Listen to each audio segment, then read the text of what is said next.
أعرب تشابي ألونسو المدير الفني لنادي ريال مدريد الإسباني عن سعادته البالغة بالفوز الذي حققه فريقه على غريمه التقليدي برشلونة بهدفين مقابل هدف في كلاسيكو مثير ضمن منافسات الدوري الإسباني، مؤكدا أن الانتصار أعاد إلى الفريق روح المنافسة والحماس التي تميز الميرينجي في المباريات الكبرى.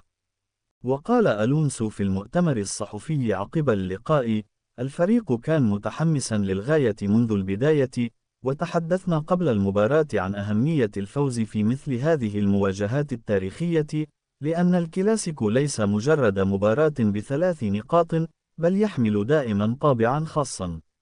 أنا سعيد جدا لأن اللاعبين استعادوا الشعور بأهمية الفوز في هذه المناسبات، وكانوا على قدر المسؤولية. وأضاف: قدمنا مباراة متوازنة من حيث التنظيم والروح القتالية، وخلقنا العديد من الفرص، كما حصلنا على ركلة جزاء مستحقة. الأهم أننا استعدنا الإحساس الحقيقي بالتنافسية في اللقاءات الكبرى، وهذا ما كنت أبحث عنه منذ بداية الموسم.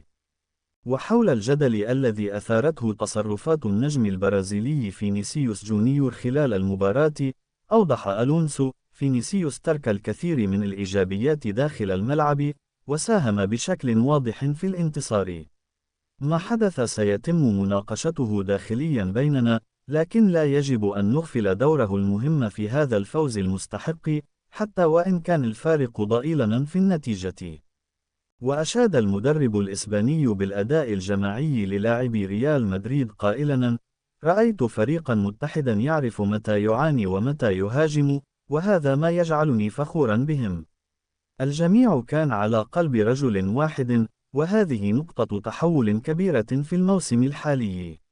واختتم تشابي ألونسو تصريحاته مؤكدا أهمية الاستمرار في تقديم نفس الأداء خلال المباريات المقبلة، قائلا: الفوز بالكلاسيكو يمنحنا دفعة قوية من الثقة، لكنه ليس النهاية.